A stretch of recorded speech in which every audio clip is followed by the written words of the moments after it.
Hello, everyone. Welcome to Wait, What? Why? The podcast that ponders the origins behind the things that we do. Thank you for taking the time to join us today as we discuss the origins of downhill skiing.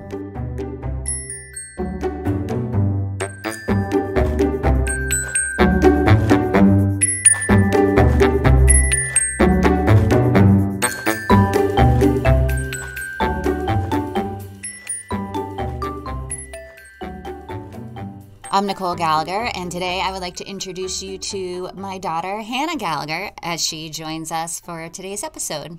Hi, everybody. Hannah is the last Gallagher to join us as a guest on our podcast, and I've been waiting for her to come home for spring break, or not spring break. Winter break. Winter break. I'm getting a little ahead of myself. So we're going to talk about the origins. We were going to do winter sports, and it was just too broad of a topic. So I decided to go with the origins of downhill skiing. So I thought maybe you could start us off with some of your ski stories. Hannah's probably one of the better skiers in the family. I would. Your father Dad's probably the best. Yeah.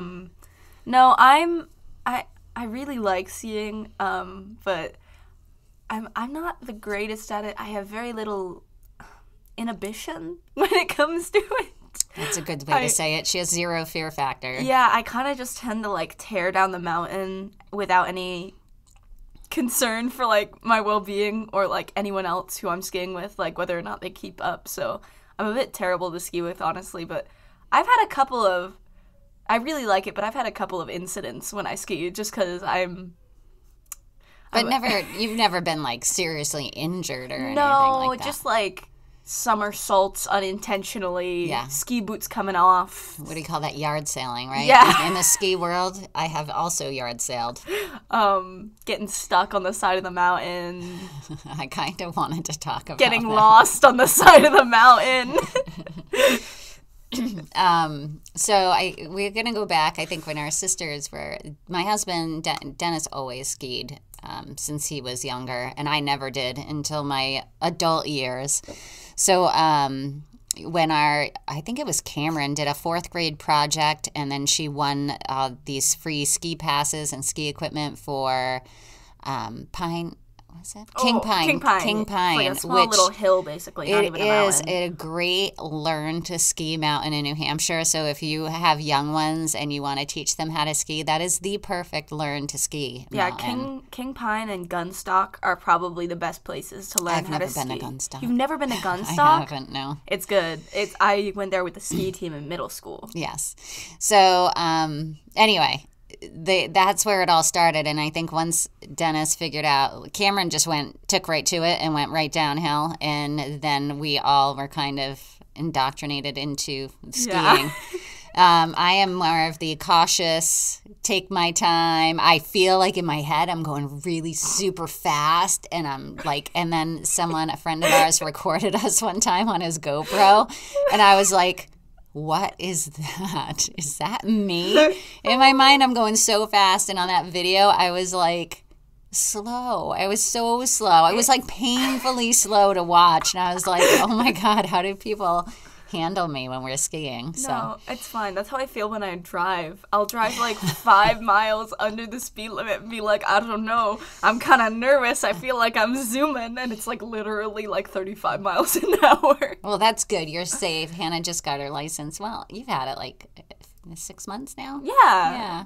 So I'd much rather see that. But she definitely zips right down a mountain without any caution at all. Yeah, you're not bad to ski with, though. If I wanted to casually ski, that would be great. I just don't ever want to do that. Cam's great for that. You and Cam. Yeah, we are. Yeah, Megan's another, she'll go down with you and Dad, and then Cam and I will do our own thing, and then we'll hang in the lodge and play. What is that game with Ellen DeGeneres' Heads Up, 7 Up. Heads Up. Not 7 Up. Oh, wait, no, I'm thinking of 7 Up. The thing no, it's Heads Up, though. Yeah, Heads Up. Not Heads Up, 7 Up. That's from school. Elementary school. Yeah, Hannah had this wonderful moment that is forever ingrained in my mind because I, again, am not a good skier. Admittedly, I can stay upright That's all you need, go really. and make it to the bottom. That is as good as it gets right there. So Den was in front of me because I'm slow with Cameron and Megan, and then Hannah was with me for some reason. I have no idea why. And it was really icy. And she fell into like this ditch, I don't know, like a culvert in the side of the mountain. Like concave, like ice pit on the side of the mountain. Keep in mind, I was very young. What was I, like 9? Not even. Like I don't even, 7 maybe. Yeah. I was really young. So don't let this change your view of me, dear listeners. I swear I'm a normal person. I was just frustrated at a young age. And she fell into this ditch, and I couldn't help her because I can barely, like I said, stand up on my own. And Dennis is like downhill yelling at me to get her out. And I'm like, I can't. I'm going to fall in the ditch too. And Hannah was like, I called it hulking. Like, yeah, it's what earned me the nickname Hulk in the family. I could literally see her, like, muscles bulging, the veins in her little forehead. And she had, like, blonde hair, so cute. But she would, like, rage. And she was raging so hard because every time she went to try to get out, she would just fall back in. It was so bad. It was awful. I don't even know how you got it. Did I help you out, or did you No, just, like, I manage? had to crawl out on my... No, Dad came up. Oh, he walked up the mountain. Dad walked up the mountain. You were still like, I can't go and get you. Dad had to walk up the mountain. Meg and Cam had to wait. It wasn't like the mountain, mind you. It was like a smaller hill before you reached like a real big slope. It was like a little hill. Yeah, you were like going to the landing before you went to a downhill skiing But part. it was still like, we were there for quite a bit. Like, we were a spectacle, to be sure. It was a bad mom moment in that you think I would have sacrificed myself for my child, but I was like, no way, then we'll both be in the ditch, and what good is that going to do? So I just stayed there. Hulking out. And we still talk about it to this day. But, that I think is one of the best stories. That's one of the better ones. I mean, we've done a lot of skiing over the years. New Hampshire, I guess eastern side, right? Like, we would get Chamber of Commerce passes, so there'd be like 5 particular mountains. We'd go to Black Mountain, which is one of Hannah's favorites. I love Black Mountain. I actually have a story about that, if it happens. Yeah, you can tell that. I do not like Black Mountain because it is really old, and I still have some of the wooden chairlifts. Oh, it's rickety. You it feel scares fear. me. And I think the last time I went there with you guys was a snow day. We had a blizzard, and it was all powder. It wasn't packed, and I literally had no idea how to ski in powder snow. It was like, we went after that, but that's the reason I like Black Mountain. I remember, I don't know if it was a snow day or not, but I know Dad like woke us up. He was like, "You're not going to school. We're going to ski." And I was like, "Hell yes, let's go ski." So we get all of our ski stuff. We head to the mountain, and I only remember because I was also kind of young for this. Yeah.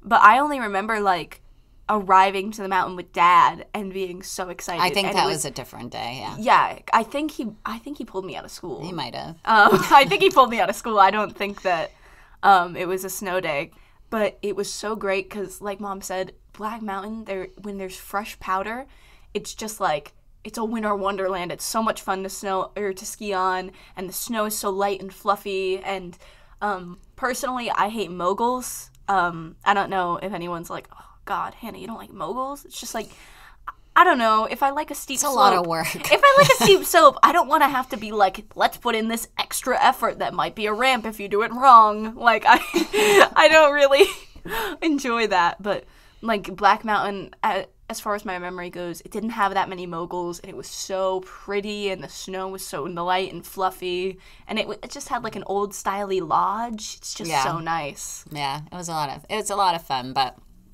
I can just picture all the times that your father took me, and he's like, "No, this trail's fine," and it's like a mogul or black diamonds, and I'm like, I love a black diamond. Oh, I do not. I will stick to blue trails all day long. Thank you very much. And there's been quite a few times where I was in a pickle because I followed your father. Yeah, because I had trust in that man. He thinks you're a lot better of a skier than you think you are. That's a great way to say it. He does. He has a lot of confidence. He does. In you. He does more than I have in myself. My palms sweat. It's gross. I'm like up there taking off my coat and my mittens because I'm sweating through because of nerves and I'm anxious. And I actually think I work against myself because I try to control it so much that I tense all my muscles, and it makes it if I just let it go and just ski, it'd be a lot easier, I think, a lot more fun. No, where we're from, it's just so common to ski too. Like I remember when I went out, my friend Merritt, you know Merritt, but I have a friend named Merritt, and Merritt took me like shopping. Shout out to Merritt. Shout out to Merritt, I love you. But her parents took me, or her mom rather, took me shopping, and like as Merritt was in the dressing room, we just talked about skiing, and she told me like this funny story about like skiing, and I was like, we all kind of have that, like, you're from this area, you talk about like skiing, like all that stuff, like, and I have like, I know somebody from Colorado, kind of the same deal. Yeah, where like, absolutely. It's a really fun sport where like you can like it competitively, or just like you can like it like mom does, you know? Well, like, it is great exercise, and I do love to exercise. be outside. I am an outside person, so doing things like snowshoeing or skiing or even winter hiking is just a great way to get out. And the way you see the world is a lot, it just looks so much different. It's beautiful. Than I love it does winter in the middle of summer or spring or fall. That's why I love the seasons. But anyway, I think we've been talking too much. Should we get into the origins of it? Yeah. All right. So downhill skiing, I had to narrow it down. No pun intended. Do you have any ideas of where it first took place in the world or time period or anything? Do you have a... Wherever the Alps is. That would be Europe. Europe. All right. So I'll just dive right in, and then if you have any questions or comments or concerns, you can just jump right in. Okay. Mm-hmm. All right. So most of the information I'm going to share comes from the BBC and Smithsonian, magazine websites. Again, shout out to not only our American listeners, but our UK listeners that make up 50% of our listening base. So a lot of our information comes from the BBC site, but also Smithsonian. And of course, as always, the links are included in our show notes, including some very cool timelines of...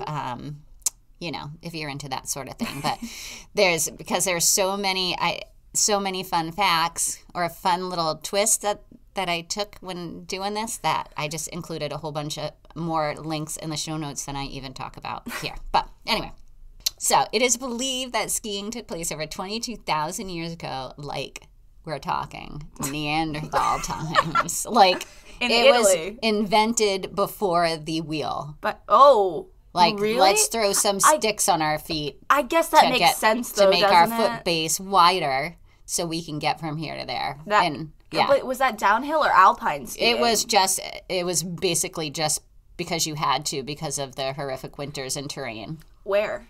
Well, hold on. Slow your roll. I'm holding. All right.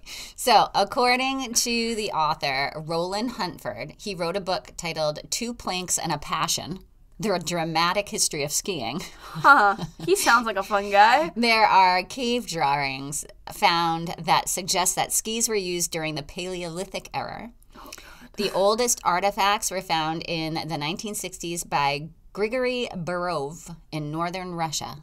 The Russians. Dating back. How did I not guess the Russians? To 6,000 BC or BCE, however you say that. Yeah. So originally, skis were needed for survival as a mode of transportation and for hunting. Some credit the Sami. I don't know if I'm saying this right. Sami.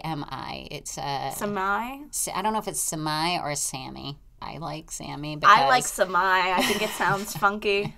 Sami. Oh my God. How did I already forget how to pronounce it? Wait, we just looked this up. Wait. Hold on. Sami. Like salami. Oh, that's a good way to remember. I know. All right, so the Sami. So, all right. Going back, some credit the Sami to be the ones who invented skis. The Sami are indigenous people of Scandinavia.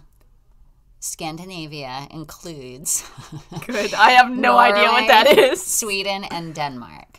So the peninsulas. I should have guessed Northern that. Europe. Yeah. Yes. Okay. Damn. I just thought that the Alps was a good guess. They seem like a big mountain range. And they were said to be using skis throughout the Middle Ages. These skis were the Nordic type of skis, like cross-country type of skis. Yeah. And I am going to focus more on alpine skiing or downhill skiing, but I thought it was important to know that skiing has been around like forever. So in the mid-1700s and into the, early 1700s into the mid-1700s, the Norwegian army had ski troops. That's so fun. That they used to recon areas for the military. You know, I found that to be fascinating. That's really cool. I think, like, it makes sense because, like, obviously it's cold and there's going to be a lot of snow, so skiing might just, like, naturally... And so many areas are inaccessible. Without skis. Right. So it makes total sense, but it just never occurred to me before. No, so listen to this. I found a really cool article. It was written in 2019 by Timothy J. Jorgensen titled... You're going to love this article. You ready? I love his name already. Timothy J. Jorgensen. I'm sure it's pronounced very cool. So the name of the article is titled, How a Sneak Attack by Norway's Skiing Soldiers Deprived the Nazis of the Atomic Bomb. Huh. Now you're going to say, wait, what? Why? Am I right? That's We perfect. say that around our household. It's so bad. You go, wait, what? And somebody just goes, why? So yeah, I'm going to give you a little overview, but if you want to read the article, I attached it in the show notes as well. But 75 years ago in Operation Gunnerside, a stealthy group of commandos took out a crucial Nazi chemical plant. Because of the area, the Germans didn't really think that they needed a plan for attack on foot. And basically the Norwegians were able to ski past the sentries, set their explosives, and escape. No lives were lost, and not a single shot was fired by either side. Yeah, except for the explosives that they put off. But it destroyed that base and their ability to make an atomic bomb Yeah, there. and that wouldn't have been great. Yeah, so that's just obviously a quick little overview. But like I said, there were so many cool twists and turns about skiing throughout history that I was like, oh, that's a fun fact. I have to include that. That was an aside. But anyway, the Norwegians would have ski competitions for fun and entertainment and training, in which so this is the army. Yeah. In which they would ski downhill and around trees while shooting their rifles. You got to find a way to pass time. Just... ski around, So- shoot a squirrel or two. Which is the biathlon that we have in the Olympics today, right? The cross-country skiing with the shooting. I have never heard of that. Are you kidding me? I've right never now? heard of that. You have watched the winter. Well, I I guess there's only so like many to watch events. like skeleton and the hockey games and What's skeleton? skeletons like it's like the I'm like like illusion, like yeah, except you go head first. So it's called skeleton. because that's what you become. Yeah, because it's really, really, really dangerous. But I think it's fun. I think it's a bit of an adrenaline rush to watch. Yeah. So I was just And going to give you a obviously- hard time for not knowing of biathlon, and then you pulled out skeleton, and I didn't know what that was. So. Well, I also like watching the skiing events too because I think those tend to be really cool. But not the snowboarding tricks in the Olympics. Oh, if we touch on snowboarding, I can't do it. It's scary. You can't move your legs. I don't understand how people do it. But that is cool to watch. I actually, when I first was going to decide to be cool and learn how to go down a mountain, I decided I was going to be cool enough to snowboard and not ski. And that was years of me just hurting myself, like, immensely. And then I decided to actually try skis and was able to make it downhill, like, upright the entire time. And I was like, this is amazing. I'm never going back. The skiing is like... So shout out to the snowboarders, because I also don't know how they do it. Snowboarding is cool, but skiing is so much more relaxing. And I also took to it really easily because of skating. Yeah. So, I don't know if you remember that, but when I first started skiing, I was like, this is awesome. Yeah, because you could hockey stop. Like, she would hockey stop. Like, she was instantly spraying everyone with snow because she was is a great ice skater. But. Yeah, when it comes to, like, skating, like, I could rollerblade really Excuse easy, me. ski really easy, Skating's like a really easy segue. Yet she can't walk in a straight line without can't. falling It's down. so bad. But anyway, back to our Norwegian army. So they used to do this for fun, and then they actually had their first national race took place in Oslo in the 1860s. So throughout there and since then, skiing started to become very popular in Norway and in other European countries. And around 1880, You knew it was Europe. alpine skiing. You do know that Scandinavia is part of Europe, right? Yeah. Okay. Okay. I know. You just seemed a little late there. No, yes. I found out that Russia's apparently a part of Europe, which I don't like at all because it's all in Asia. Why is It's not all in Asia. Well, obviously, but like a big part of it's in Asia. I'm sorry. So skiing became very popular in European countries, and then around 1880, alpine skiing really started to take off, and this made the Alps the center of downhill skiing fun. I knew I'd get there. The Alps, baby. Yeah, you did it. Italy. So the first Winter Olympics took place in Chamonix. I believe What I is am that? saying that right. Shawnee? France. Chamonix. Oh, it's probably Chamonix. Oh, that sounded really good. Yes. I have French friends. So. Yeah, Chamonix. Chamonix. France. Baguette. In 1924. And that was the first winter. That included Nordic racing, which was The shooting. cross country. Oh, yeah. Biathlon is Yeah, what you yeah. get. And then alpine skiing was included in the Winter Olympics, wasn't included in the Winter Olympics until 1936. So that was pretty recent, yeah. considering how old skiing Yes. is. And that first Olympics that included alpine skiing took place in Italy. Garmisch-Partenkirchen, Germany. Oh. I don't know. Oh no. Let me see. Garmisch-Partenkirchen. I'm sure I am butchering that a lot. Barnies, but look, there it Garmisch-Partenkirchen. is. There it is. Okay. That's the first half. It's hyphened. Garmisch-Partenkirchen, Germany. Anyway, it's a ski town in Bavaria.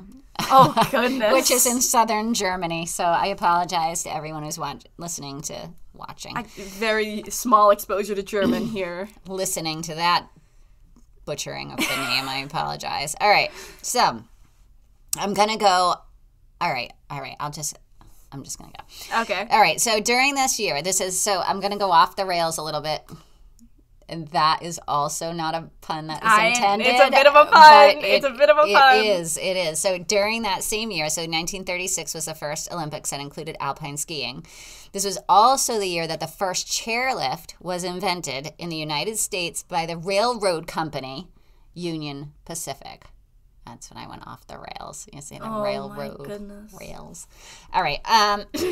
So I found this to be fascinating. So I took this left-hand turn down this road because I was like, what do you mean a railroad created the first chairlift in the United States? So here you go. You're going to learn about it.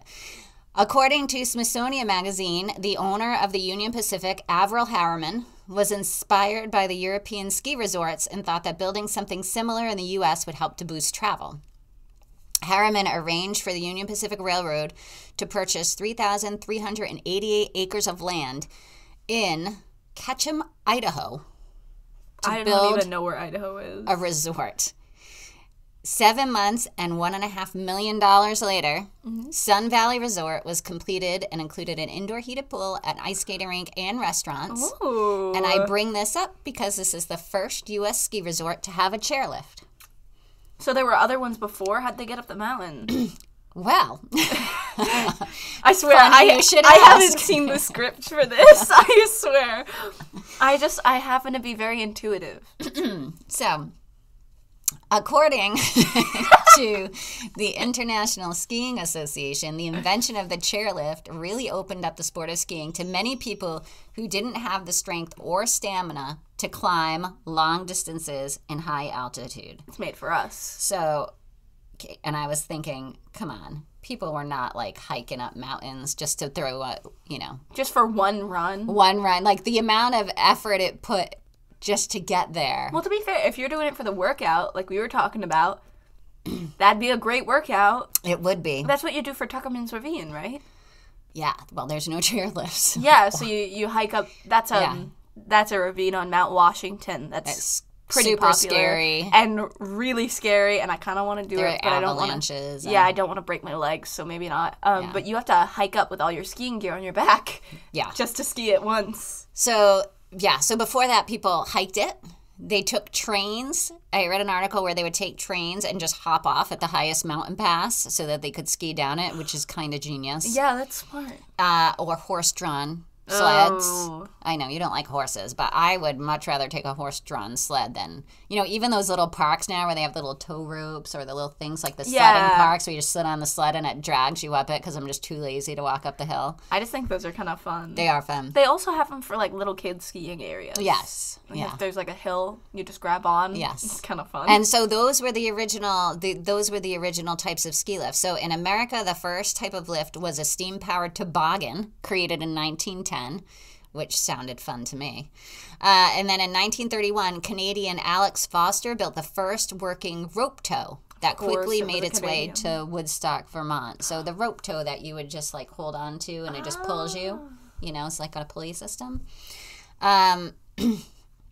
Then in 1934 in Europe, I lost my place, the first J-bar was created by a Swiss ski mountaineer and a mechanical engineer named Urs Konstam. All these fun names. They are fun. So the J-bar, I was like trying to picture it, and it literally looked like a J hook that you would just sit on, this bar. It's just, you just plop your butt on it and then bring you up. And then he improved on that by creating a T-bar. So same thing, upside down T, where two people, you just kind of lean up against it, but your skis stay on the ground. And then it just pushes you kind of up the hill. Yeah. Yeah, very cool. All right, so this brings us back to the Union Pacific Railroad. These inventions led by owner Harriman was basically because he was pushing to try to find a new, easier, safer form of a chairlift. Smithsonian Magazine states that, according to the telegram he sent to Union Pacific Chief Engineer H.C. Mann, Harriman challenged the railroad's brightest engineers to invent a device that could lift skiers 2,000 feet above the valley floor with a capacity of, say, 100 people an hour. Huh. So no longer like on the ground, skis on the ground being pushed up. Yeah. He wanted people in air. So James Curran, which is one of Harriman's engineers, drew inspiration for his invention. He got his inspiration from the conveyor belts used to load bananas onto ships in Central America, and was like, well, if they can use conveyor belts for that, I can figure out something to do. For people. So many designs and prototypes later. The first lifts had wooden towers and featured single chairs that were affixed to an overhead cable, which meant that they didn't slow down when riders got on and off, so the early kind of chairlifts. And that's kind of what Black Mountain reminds me of. I mean, like Black Mountain. I think the danger of the chairlift is a little bit of a thrill. You're like, because when you get on the chairlift, it's a little violent. Like, I had some bruises when you I don't know if any of you have been on a chairlift. Can be scary. But it can be scary. When I was a kid, I found them scary. But, when you go to sit down on them, as soon as you sit down, they speed up. And the Black Mountain one speeds up a lot very quickly and kind of jerks you a little bit. But I still think it was much more advanced than probably what they had going on. Here. They probably were a little bit rougher around the edges. To me, the scariest part was getting off of the lift. Yeah. But yeah, so the first lifts, blah, blah, blah. They didn't slow down when riders got on or off of it. So I can't even imagine that being a thing, because everyone I've ever been on slowed down, thankfully. I can handle it. Well, I'm sure you could. According to Tim Silva, president and general manager of Sun Valley Resort, the original Proctor lift transported skiers seated in chairs suspended 20 feet off the ground for a 3,540 feet, gained over 1,100 feet in elevation. Silver says that the dollar lift was 2,360 feet long and rose 634 feet in elevation between the two mountains. And the skiers had their pick of 17 lift-serviced ski runs, which was huge for that time. 17 runs? 17 runs, and 17 lift-serviced ski runs where they could actually take a ski lift to the actual That's interesting. trail. That's same mountain or different mountains? Same mountain. Between two, I think. There were two. They're like sister mountains? Yes, I think so. Like, I can't remember the names of the mountains as soon as I was about to bring an example, so never mind. We did go skiing. Are you thinking of Attitash and Wildcat? Yeah, I'm thinking of Attitash and Wildcat. I was like, apple something? I just completely blanked. Yeah. So early chairlifts, including those at Sun Valley, had blankets on every seat to keep skiers warm during the slow ride. Ski resort employees who folded these so-called capes and sent them back to the bottom were rewarded with skiing privileges, according to Sun Valley records. So I just thought that was kind of neat how you had a railroad company creating the first chairlift and ski resort in America. I also realized that people as a whole like the adrenaline rush of things such as downhill skiing, so I really wasn't surprised that it took off, but kind of awestruck by the way that the lifts had helped make it more accessible. Like when I set off to do this podcast, it wasn't to talk about the chairlifts, but I realized that really, like, how many more, like, if you didn't have It revolutionized chairlifts, like, it's the same way, like, your father and I were talking about UTVs, like, we like to go four-wheeling or ATVs, and UTVs now have made it riding so much more accessible to people who are older or may even have handicaps or anything like that. Like, it's just opened up a world to many more people. And you don't even think about it. Yeah. But, like, I wouldn't want to ski without a ski lift. Kind of skis are heavy. Well, I definitely am not heavy. that dedicated, but I'm pretty sure your father would do it. If Dad wanted me to, I probably would. Downhill skiing really took off in America between 1955 and 1965 due to ski lifts. That's interesting. And the resorts, because now you have, everything there. You have restaurants, you have ice skating rinks, you can ski, you have ski lifts. So it was popularized after it was entered into the Olympics. Oh, yeah, way after. But that's just in the U.S., like 30 right? years after. Yes. Oh, Yeah, okay. yeah. Okay. Mm-hmm. Of course, there were other improvements and still continuing to be improvements in inventions that make it easier for people, including the way skis are shaped, the boots, the chairlifts now that are crazy. They're like heated. You can have heated pods on some of them. Yes. Oh, my goodness. Back in my day, you just had cold metal. She's 16, people. 17 soon. Excuse me. So, I don't know. I have a couple. That's the history. All right. That's the history behind the downhill skiing becoming popular in America. However, I have best places to ski around the world, according to the BBC, or I have skiing fun facts. I think we do a little bit of a jumble. A little bit of a jumble. Just kind of jumble them up. What are your favorites, and we'll hit those ones. I don't know that I can pick. I don't pick any that, I don't put any on my notes that I think are bad. So. But you don't have any favorites? All right. I'll just go, I'm not going to jumble. I'm going to do the best places to ski in the world according to BBC.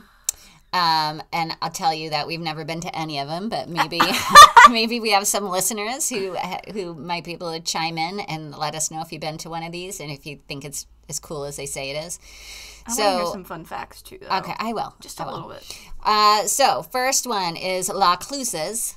Oh. Which is a French ski resort about an hour from Geneva, Switzerland. Has been around since 1907 and is one of the oldest in continued use. It is still very much a village. It's a nice change of pace from the larger ski resorts. Also in southeastern France, Chamonix Mont Blanc had the honor of hosting the very first Winter Olympic Games in 1924. It's still considered one of the best ski resorts today. I think it's Blanc. Blanc. What did I say? Blanc? Yeah. Sorry. Blanc means Chamonix lights. Mont Blanc. I took French in 7th grade. I just talk the way I do, and sometimes I don't realize it. Alta in Utah and Sun Valley in Idaho. So Idaho. That's the Sun Valley Resort. Still are among America's first ski resorts. Both haven't opened in the 30s. The first chairlift was at Sun Valley, which we just talked about. And it just celebrated its 75th anniversary. When was that? That was a while ago. 75. Can't do math. Wait, when was it open? 1936. That was when they added the ski lift, right? Yeah. Well, that's when they opened. Okay. With the first ski lift. 1936, 75. So it's 41 plus 70. So this was released in 2011. Yes. Thank you for doing math. You're welcome. I haven't done it in a while. Murren ski area is one of the oldest in Switzerland. James Bond fans may remember it as a backdrop from scenes in the 1960 movie On Her Majesty's Secret Service. And Quebec is home to one of Canada's oldest and best-known resorts, Mont Tremblant. I would love to go skiing in Just Canada. an hour from Montreal. I would love to go skiing. It was their country's first resort to install a chairlift. I like Canada. Again, I wasn't planning on going to the origins of the chairlift, but there you have it. Now we have so much background information. All right. Sun Valley has just become so much more interesting. Sun Valley just reminds me of like a 70s It does feel like kind of 70s. Brady Bunch, or like that's where they went that 70s show. It feels like it would be in that 70s show. I was thinking Dirty Dancing, like the resort they Let's went go to. Sun Valley Resort. That's all I can picture. But I wasn't thinking it until you said that, but now I'm like, yes, that right? would so be a place that they'd go in those shows.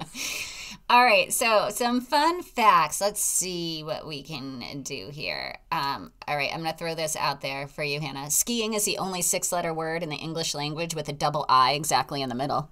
That's a fun fact. That's so specific. I know. I was like, I'm going to include that because It's like being like, that's true. Hannah's the only 6-letter name that's a palindrome and also has the word Anna in it. Like... Well, I just thought because every time you're typing in skiing, it's just an awkward It is spelling. a weird spelling. I think a lot of things, when I spell them, like when I see their spelling, I'm like, what were they doing? What was happening there? Like autocorrect will correct me. Yes. And I'm like, are you sure? Autocorrect never corrects me right. It throws in something made up all the time. All right, fun fact. A gentleman named Olaf Rye from Norway became the first known ski jumper in 1809. Before it was even, like, invented. He jumped. He was just crazy. Yes. He was just insane. He was like, guys, I see this really big thing. Why don't I jump off it and see if I can land? Olaf was like, jumped Olaf, stop. 9.5 meters through the air in front of an audience and survived, miraculously, in quotes. Because Olaf is insane. Olaf's the friend you don't invite to the party because he's like, do you want me to jump off this ramp on a mountain? All right. In the 19th century, Austrian inventor Matthias Zdarsky introduced rigid steel bindings mounted on springs, and the springs allowed skiers to remain secure on their skis while still being able to maneuver over hills and rugged terrain.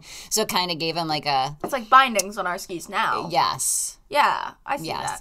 I think of like in Scooby-Doo, they had like the old-fashioned skis in one of their episodes. Where they just strapped like they a leather strap on strapped their them. shoes onto the skis and they're like, this works. That's what I feel like they did. Mm-hmm. That is what they did. Let's see. Norwegian skier Sondre Norheim introduced skis with curved sides in the late 19th century, allowing skiers to make turns much more easily than they could with like regular flat skis. We still have kind of like pointed tip skis. There are a lot of different types of skis. I wouldn't doubt if they're still around. Yes, no, they are. And that brings me to freestyle skiing, which combines speed, acrobats, and performance skill, which was recognized by the International Ski Federation in 1979. It's made its Olympic debut in Canada in 1988. I didn't realize it's that old. I feel like that's relatively new, like those short skis. Yeah, the short skis that are double-sided with the tips up on both sides. I've seen those in the ski shop. But I felt like that was like, I don't know, this... That's Olaf like style. That's crazy. Like the last, I don't know, 2 decades, like I wouldn't have thought it was way back old. when. I guess. Oh, it was in Calgary? Yeah, it's... All right, so let's see. I don't have it for that, but yeah, late 19th century. Well, I guess that's around there. I guess you were alive. I was not. Maybe I was. You were. I'm young. You're So very young. in addition 30. to alpine and freestyle, the Olympics also include snowboarding, ski jumping, cross-country skiing, and Nordic combined, which means ski jumping and cross-country as skiing events. Of course, it's Nordic because they do stuff like that. The earliest evidence of skis in North America dates back to 1010 in Greenland, which makes sense, again, probably for survival. Greenland is a part of North America? Oh, God.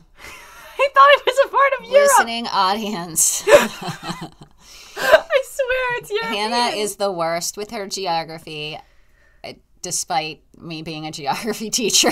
I'm sorry. Are you sure? Yes. I would have thought it'd be in Canada or something. Not Greenland, like the first Canada skiing. is part of North America. I know. Oh. I know. I'm saying I would have thought the first skiing would have been in Canada. I didn't know that Greenland was a part of. The earliest evidence to date. To date. Sometimes. The first recorded downhill skiing race was held in Sweden in 1879. Shocker. Let's see. The alpine skiing, again, 1936 was a big year for skiing. Yeah. Alpine skiing made its first debut in the Winter Olympics, which we mentioned in 1936. The German-born Franz Oh, gosh. Poor dude. became the first man to win the gold medal. Oh, exciting. Oh, this was a good one. I have two good ones for you. Okay. I think I'm you'll excited. like both of these. All right. So, Saint Bernard of Mont Blanc. Yeah, I'm not going to pronounce anything French correctly.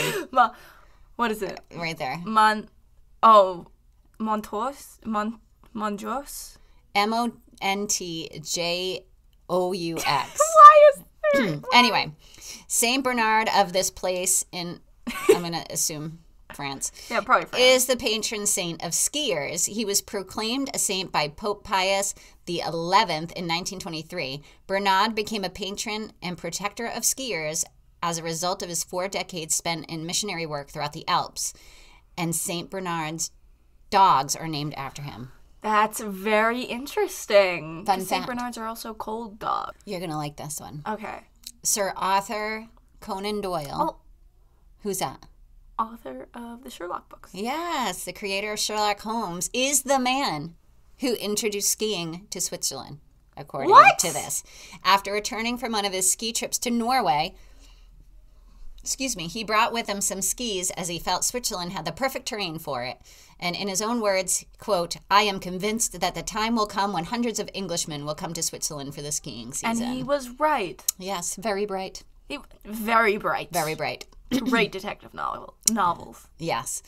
Let's see. Oh, many skiers invoke the name of Ullr, the Norse god of winter, and make small offerings to get him to unleash a powder dump on selected ski hills. I love some good powder. Boom. Yeah.